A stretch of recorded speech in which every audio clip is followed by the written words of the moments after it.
Today we are examining some of the character traits that one will gain from a pursuit of the wisdom that comes from above.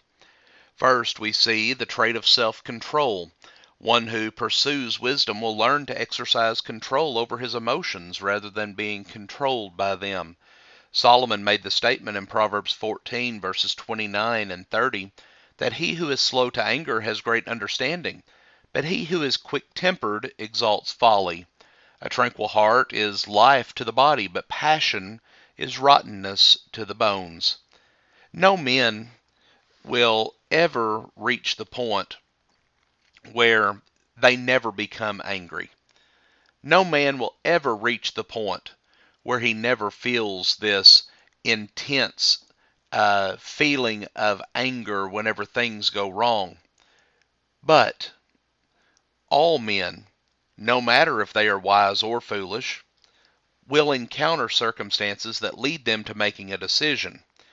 Will we allow that anger to consume us, to control us, or will we keep control over that emotion? The difference in the wise man and the foolish man is over what we allow to take control. The man without self-control will be one who will react quickly, thereby increasing folly. Solomon says that a fool's anger is known at once, but a prudent man conceals dishonor. He also states that he who restrains his words has knowledge, and he who has a cool spirit is a man of understanding. A fool always loses his temper, but a wise man holds it back. And though the contrast between the wise and the foolish is clear, it does take effort to exercise self-control. The wise man also says that he who is slow to anger is better than the mighty, and he who rules his spirit than he who captures a city.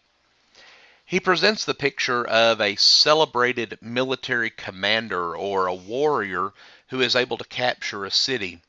The ability to be able to do this it commands respect. However, the wise man says that one who is able to control his emotions is more accomplished than the warrior, thus showing the great discipline and effort necessary for one to exercise self-control. Proverbs 25 and verse 16 says, "Have you found honey? Eat only what you need, that you not have it in excess and vomit it."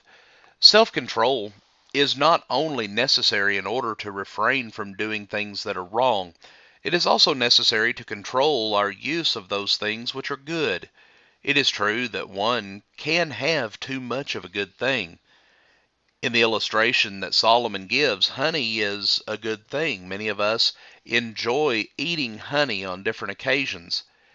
But in describing the great blessings of the Promised Land, the Lord called it a land that flowed with milk and honey in Exodus 3 and verse 8. But even though it was one of the good things of the land, Solomon says that it is not good to eat much honey. Well, we sometimes hear the phrase, everything in moderation.